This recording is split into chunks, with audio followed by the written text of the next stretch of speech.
ವಾಸ್ತುಶಾಸ್ತ್ರದ ಪ್ರಾಚೀನ ಭಾರತೀಯ ವಿಜ್ಞಾನಕ್ಕೆ ಸಮರ್ಪಿತವಾದ ನಮ್ಮ ಯೂಟ್ಯೂಬ್ ಚಾನೆಲ್ಗೆ ಸ್ವಾಗತ. ಇಲ್ಲಿ ವಾಸ್ತು ತತ್ವಗಳ ಮೂಲಕ ನಿಮ್ಮ ಮನೆ ಅಥವಾ ಕೆಲಸದ ಸ್ಥಳವನ್ನು ಬ್ರಹ್ಮಾಂಡದ ಶಕ್ತಿಗಳೊಂದಿಗೆ ಹೇಗೆ ಸಮನ್ವಯಗೊಳಿಸುವುದು ಎಂಬುದರ ಕುರಿತು ಆಳವಾದ ಜ್ಞಾನ ಮತ್ತು ಪ್ರಾಯೋಗಿಕ ಸಲಹೆಗಳನ್ನು ನಾವು ಒದಗಿಸುತ್ತೇವೆ.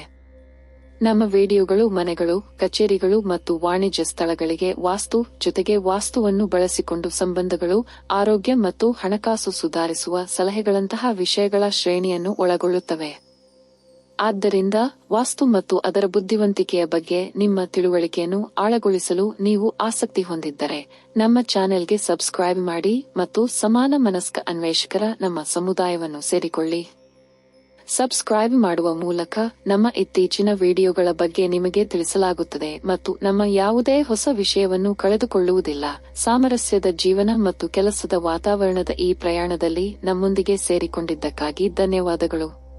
ಭವನದ ಮುಖ್ಯ ದೇವತೆ ವಾಸ್ತು ಪುರುಷನಾಗಿದ್ದಾನೆ. ಈತನ ಮಸ್ತಕವು ಈಶಾನ್ಯ ದಿಕ್ಕಿಗೆ, ಪಾದಗಳು ನೈಋತ್ಯ ದಿಕ್ಕಿಗೆ ಇರುತ್ತವೆ. ವಾಸ್ತು ಪುರುಷನು ವೇದೋಕ್ತ ದೇವತೆಯಾಗಿದ್ದಾನೆ. ವಾಸ್ತು ದೇವತೆಯ ಸಂಬಂಧವು ಗೃಹ ದೇವತೆಯ ಸಂಬಂಧದಲ್ಲಿರುತ್ತದೆ. ಇವನು ಪಶು ಮತ್ತು ಪ್ರಜೆಗಳಿಗೆ ಕಲ್ಯಾಣಕಾರಿ. ವಾಸ್ತು ದೇವತೆಗೆ ಆತ್ಮವರ್ಧನಶೀಲ ಎಂದು ಹೇಳಲಾಗುತ್ತದೆ. ವಾಸ್ತುವಿನ ಅಧಿಷ್ಠತಾ ದೇವತೆಯು ರುದ್ರದೇವನೆಂದು ಒಪ್ಪಿಕೊಳ್ಳಲಾಗಿದೆ. ವಾಸ್ತು ಪುರುಷನು ಸಂಪೂರ್ಣ ಗೃಹವನ್ನು ವ್ಯಾಪಿಸಿಕೊಂಡು ಅಧೋಮುಖಿಯಾಗಿ ಮಲಗಿದ್ದಾನೆ. ವಾಸ್ತು ಪುರುಷನ ಸಂಕಲ್ಪವು ವಾಸ್ತುಶಾಸ್ತ್ರದಲ್ಲಿ ಪ್ರಾಚೀನ ಕಾಲದಿಂದಲೂ ನಡೆದು ಬಂದಿದೆ. ಶಾಸ್ತ್ರಗಳ ಪ್ರಕಾರ ಪ್ರಾಚೀನ ಕಾಲದಲ್ಲಿ ಅಂಧಕಾಸುರ ದೈತ್ಯ ಮತ್ತು ಭಗವಂತ ಶಂಕರನ ನಡುವೆ ಘಮಾಸನ ಯುದ್ಧವಾಯಿತು. ಈ ಯುದ್ಧದಲ್ಲಿ ಶಂಕರನ ಶರೀರದಿಂದ ಬೆವರಿನ ಕೆಲವು ಹನಿಗಳು ನೆಲದ ಮೇಲೆ ಬಿದ್ದವು. ಆ ಹನಿಗಳಿಂದ ಆಕಾಶ ಮತ್ತು ಪೃಥ್ವಿಯನ್ನು ಭಯಭೀತಗೊಳಿಸುವ ಒಂದು ಪ್ರಾಣಿ ಉದ್ಭವಿಸಿತು.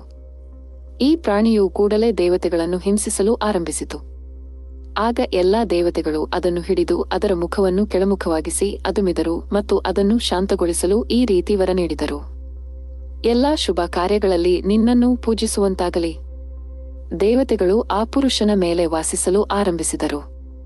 ಇದರಿಂದಾಗಿ ಅವನ ಹೆಸರು ವಾಸ್ತುಪುರುಷನೆಂದಾಯಿತು. ದೇವತೆಗಳು ಎಲ್ಲರೂ ಅವನ ಮೇಲೆ ಕುಳಿತಿದ್ದಾರೆ.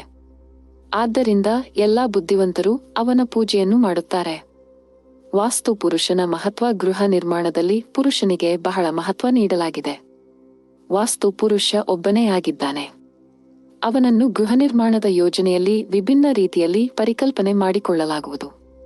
ವಾಸ್ತು ಪುರುಷನ ವಿಭಜನೆಯು ಭವನದ ವಿಶೇಷವಾಗಿ ಅದರ ಯೋಜನಾನುಸಾರ ಮಾಡಲಾಗುತ್ತದೆ. ವಾಸ್ತು ಪುರುಷನ ಕಲ್ಪನೆ ಮಾಡಿಕೊಳ್ಳುವಾಗ ಪುರುಷರ ಅಂಗಾಂಗಗಳನ್ನು ಕಲ್ಪಿಸಿಕೊಂಡು ಅದರಂತೆಯೇ ಮಾಡಲಾಗುವುದು. ಯಾವ ರೀತಿಯಲ್ಲಿ ಮಾನವ ಶರೀರದ ವಿಭಿನ್ನ ಅವಯವಗಳಲ್ಲಿ ಮುಖ, ತಲೆ, ಕಟಿ, ತೊಡೆ, ಪಾದ, ಹಿಂಭಾಗದ ತಲೆ, ಕೇಶ, ನಾಡಿ ಇತ್ಯಾದಿಗಳು ಇರುವವೋ ಅದೇ ರೀತಿಯಲ್ಲಿ ವಾಸ್ತು ಪುರುಷನಲ್ಲೂ ಇವುಗಳನ್ನು ಕಲ್ಪಿಸಲಾಗುವುದು. ವಾಸ್ತು ಪುರುಷನ ಯಾವ ಅಂಗದ ಮೇಲೆ ಯಾವ ಸ್ಥಳವು ವಿಹಿತವಾದುದು ಅಥವಾ ಅವಿಹಿತವಾದುದು ಎಂಬುದನ್ನು ನಿರ್ಧರಿಸಲಾಗುವುದು. ಕೋಮಲವಾದ ಅವಯವಗಳ ಮೇಲೆ ಏನನ್ನು ನಿರ್ಮಿಸುವುದು ಸೂಕ್ತವಲ್ಲ, ಆದ್ದರಿಂದ ಅವುಗಳನ್ನು ತ್ಯಜಿಸಬೇಕು. ಆದ ಕಾರಣದಿಂದ ಗೃಹ ನಿರ್ಮಾಣದ ಸಮಯದಲ್ಲಿ ಅಂತಹ ಸ್ಥಳಗಳನ್ನು ಖಾಲಿಯಾಗಿ ಬಿಡಲಾಗುವುದು. ಭೂಮಿಯ ಮೇಲೆ ಯಾವ ಭಾಗದಲ್ಲಿ ಯಾವ ದೇವತೆಯು ವಿಶೇಷ ರೀತಿಯಲ್ಲಿ ಕಾಲೂರಿರುತ್ತಾನೆ, ಯಾವ ಸ್ಥಳದಲ್ಲಿ ವಿರಾಜಮಾನನಾಗಿರುತ್ತಾನೆ, ಇದರ ಸಂಪೂರ್ಣ ಜ್ಞಾನವು ವಾಸ್ತು ಪುರುಷನ ಚಿತ್ರದಿಂದ ಸ್ಪಷ್ಟವಾಗುತ್ತದೆ. ಉದಾಹರಣೆಗೆ, ಎಲ್ಲಿ ವಾಸ್ತು ಪುರುಷನ ಶಿರವಿರುವುದೋ ಅಲ್ಲಿ ಚಪ್ಪಲಿ ಇಡುವುದಾಗಲಿ, ಶೌಚಾಲಯಗಳನ್ನು ನಿರ್ಮಿಸಿದ್ದಾದಲ್ಲಿ ಇದರ ದುಷ್ಪರಿಣಾಮವು ಗೃಹಸ್ವಾಮಿಯ ಜೊತೆಗೆ ಆ ಮನೆಯಲ್ಲಿ ವಾಸವಾಗಿರುವ ಎಲ್ಲ ವ್ಯಕ್ತಿಗಳ ಮೇಲೂ ಪರಿಣಾಮ ಉಂಟಾಗುತ್ತದೆ.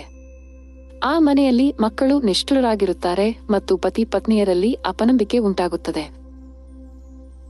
ವಾಸ್ತು ಶಾಂತಿಯ ಸಮಯದಲ್ಲಿ ವಾಸ್ತು ಪುರುಷನ ಪ್ರತಿಮೆಯನ್ನು ಪೂರ್ವ ದಿಕ್ಕಿನಲ್ಲಿ ಸೂಕ್ತ ಸ್ಥಳದಲ್ಲಿ ವಿಧಿಪೂರ್ವಕವಾಗಿ ಸ್ಥಾಪಿಸಲಾಗುತ್ತದೆ ಮತ್ತು ಅವನಿಗೆ ಗೃಹದ ನಿರಂತರ ಸುರಕ್ಷೆಯ ಜವಾಬ್ದಾರಿಯನ್ನು ನೀಡಲಾಗುತ್ತದೆ. ಪ್ರತಿ 3 ತಿಂಗಳಿಗೆ ವಾಸ್ತು ಪುರುಷನು ತನ್ನ ದಿಕ್ಕನ್ನು ಬದಲಿಸುತ್ತಲಿರುತ್ತಾನೆ.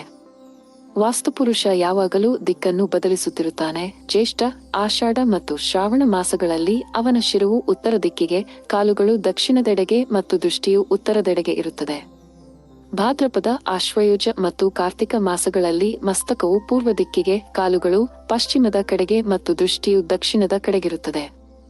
ಮಾಘಶೀರ್ಷ, ಪುಷ್ಯ ಮತ್ತು ಮಾಘ ಮಾಸಗಳಲ್ಲಿ ಶಿರವು ದಕ್ಷಿಣಕ್ಕಿದ್ದು ಪಾದಗಳು ಉತ್ತರದೆಡೆಗೆ ಮತ್ತು ದೃಷ್ಟಿಯು ಪಶ್ಚಿಮದೆಡೆಗೆ ಇರುತ್ತದೆ.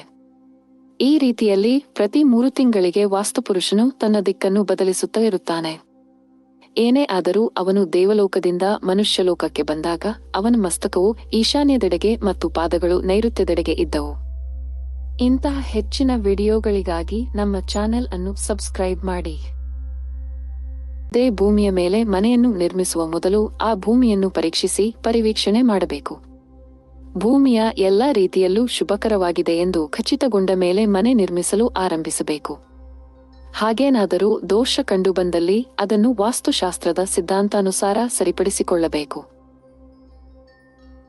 ಗೃಹ ನಿರ್ಮಾಣದ ದೃಷ್ಟಿಯಿಂದ ಭೂಮಿಯನ್ನು 4 ಶ್ರೇಣಿಗಳಲ್ಲಿ ಇರುವುದೆಂದು ಸಿದ್ಧಾಂತವಾಗಿದೆ.